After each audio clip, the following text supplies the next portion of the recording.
Man, I'm glad we found Matt Brown back several months ago. In fact, a couple of years ago, maybe longer than that. Extra Points. He does a great job with the EA Sports information, the updates and all that, but also just college football in general. And he joins us on 365 Sports. Matt, in the last half hour or so, Ross Dellinger with the story that the Big 12 and the ACC presidents have given the commissioners the go-ahead in finishing out the upcoming college football format. Who wins here, or everybody, or give and take, or what?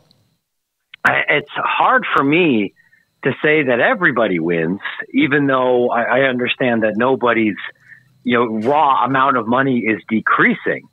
If Big Ten schools, just by virtue of being in the Big Ten or just by virtue of being in the SEC, are going to get significantly higher payouts, which is my understanding of what that deal looks like right now. I think it was 58% to the Big Ten SEC, and then you got the 32, and then 10 for Notre Dame and everybody else, right?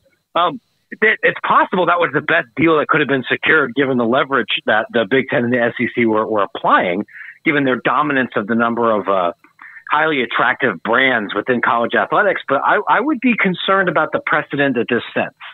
Not only has the college football playoff now created yet another massive incentive, as if there weren't enough already, for people to try to get out of their existing leagues and join one of these other two entities here, but it's not really meritocratic. And I would imagine you're going to eventually hear from some ADs and coaches over the coming years from Big 12 and ACC institutions, if those two conferences continue to exist as such, wondering why Minnesota is by birthright getting so much more resources than maybe a Texas Tech or a TCU. We'll just kind of have to see how that unfolds. Matt, do you think, though, that there might have been a little bluff calling by the ACC and Big 12 when it came to these automatic qualifiers that were floated out there? I think maybe it's possible. And as terrible of sports radio as I'm sure that this is, I think I would have to defer to Ross Dellinger's reporting on this and maybe follow up with a couple of the people that were more closely following this very specific story, because I don't know enough right now, I think, to speculate as to who was bluffing and what was leaked for why. I'd love to know more, but that's the kind of thing like, boy, I wish I got like 3 more text messages back, Yeah, Matt, we had an interesting question the other day from a viewer talking about that money gap. And, I mean, look, $30 million more or whatever the final numbers may be. Obviously, that's going to get you a lot of NIL and players that otherwise other schools lower than that aren't going to be able to compete with. But how much after a certain point is that difference almost negligible? Or do you think having $60 million more as opposed to $30 million more is going to make a massive difference for a Big Ten school versus a Big 12 or an ACC school just from a competition level? Like, how much is so much that it almost doesn't matter as a number any longer? No, it's a great question, actually. And I've been arguing and still feel this way, that outside of, if you can't directly compensate players, if the only thing you can do with that TV money is spend it on facilities and coaches and analysts and plush travel and all these other things, you can't give the TV or the playoff money directly to athletes. I think we've almost already reached that point of diminishing returns. The Big Ten's been the financially dominant conference for over a decade now. If that was the only thing that mattered, they would win a whole lot more than they do right now.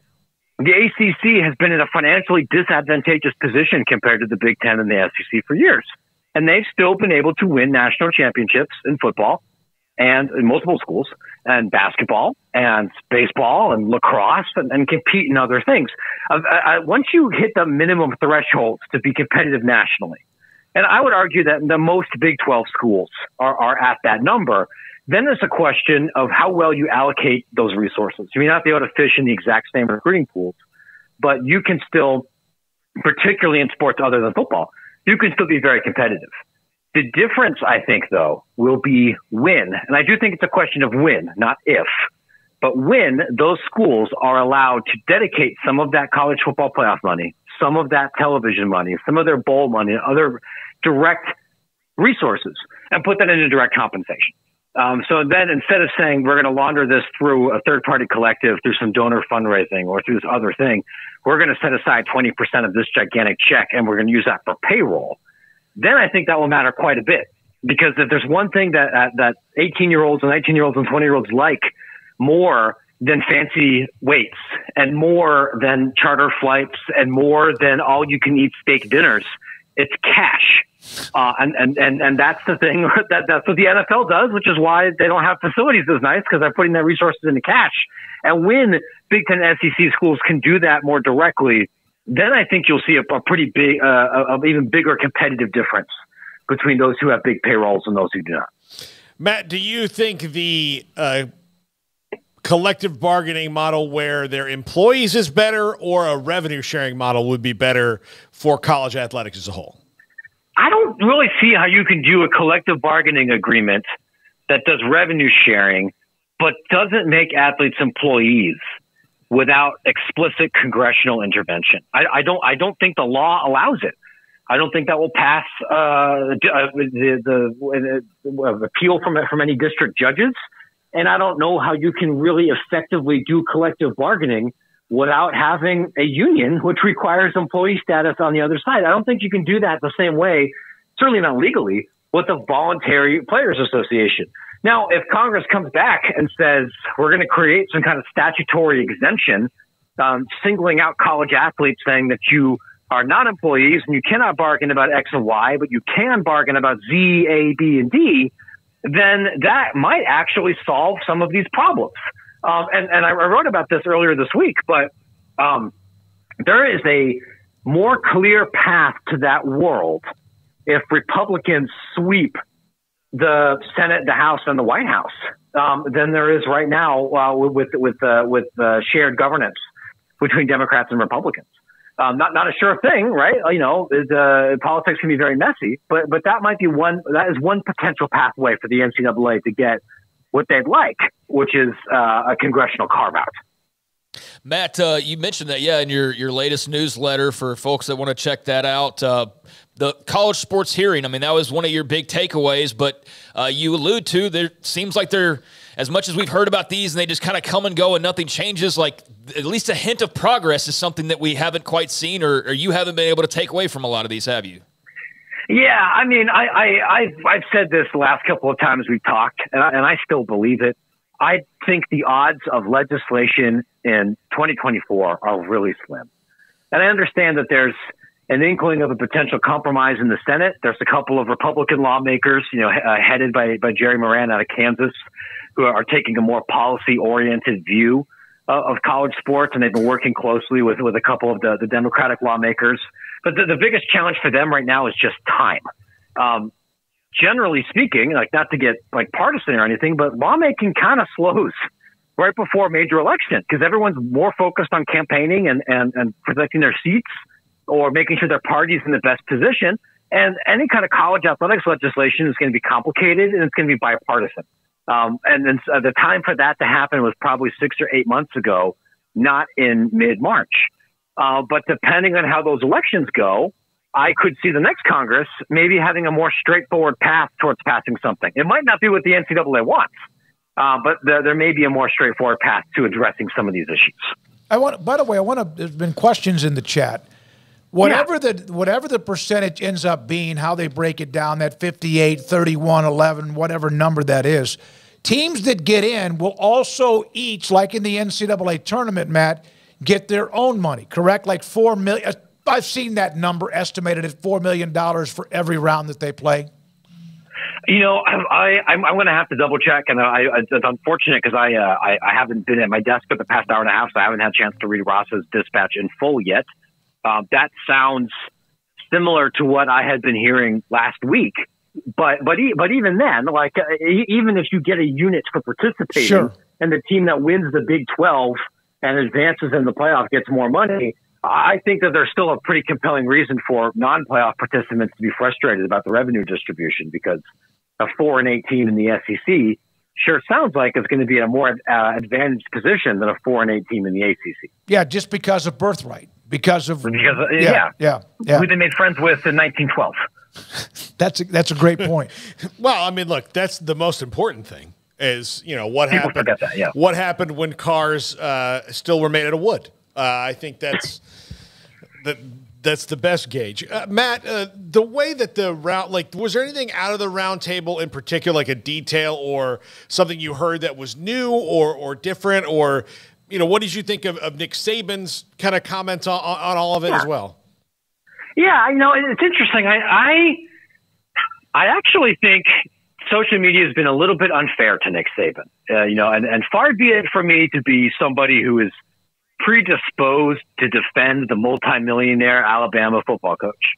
But, you know, Saban has been pretty upfront over the last several months that he believes in revenue sharing. He believes that there should be money that is in a controlled, laid out manner that is shared with college athletes. He's been very upfront with saying, I absolutely believe athletes have a right to publicity and that they should be able to keep any endorsement money that comes from them.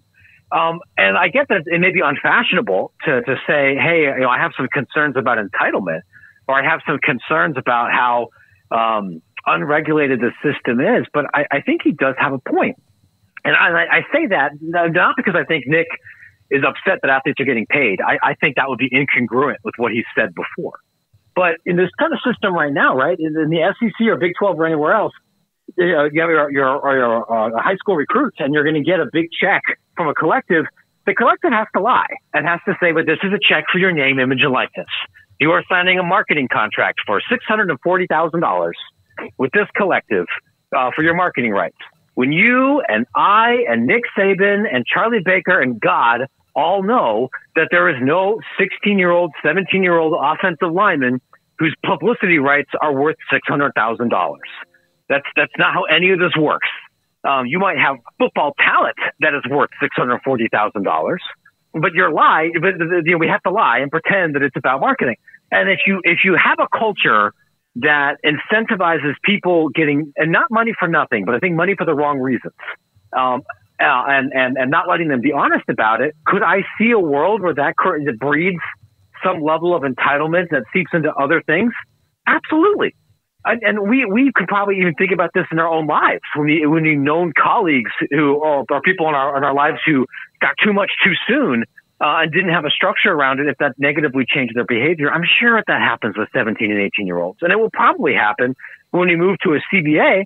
But I don't fault Saban or quite frankly any football coach from looking at that system and saying, "This isn't what I signed up for," and I don't think it's necessarily healthy.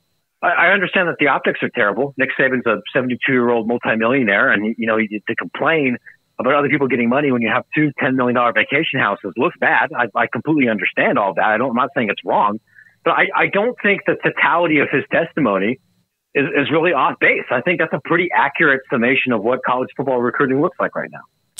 Matt, as always, thank you. Appreciate you. I know it's been a busy afternoon. Craig, anything else? Paul, no. And good luck digesting everything. Yeah. Matt, sure. Well, yeah. The awards not going in the game. That's kind of a bummer. That's the first kind of loss for EA outside of, I guess, Arch Manning.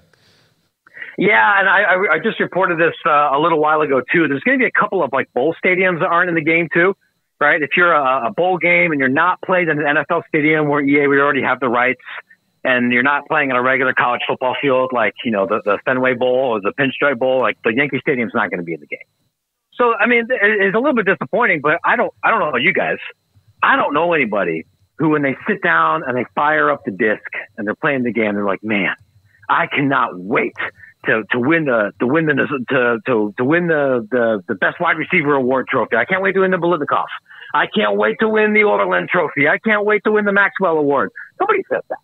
Right? And I want to say, even in the early PlayStation 2 era, they didn't have all those licenses either. And it was just like, you won the best linebacker in the country award. I've written about this as well earlier this week, but EA is in kind of a unique position where they just have an enormous amount of leverage, not just with the athletes themselves, but with the schools and with the bowls and with broadcast partners and with anybody else that might want to be in the game. And that means EA is kind of trying to turn the screws a little bit to get people to take a home team discount, given the exposure you get from being a part of the game. And I'm not shocked that a small number of entities have said no.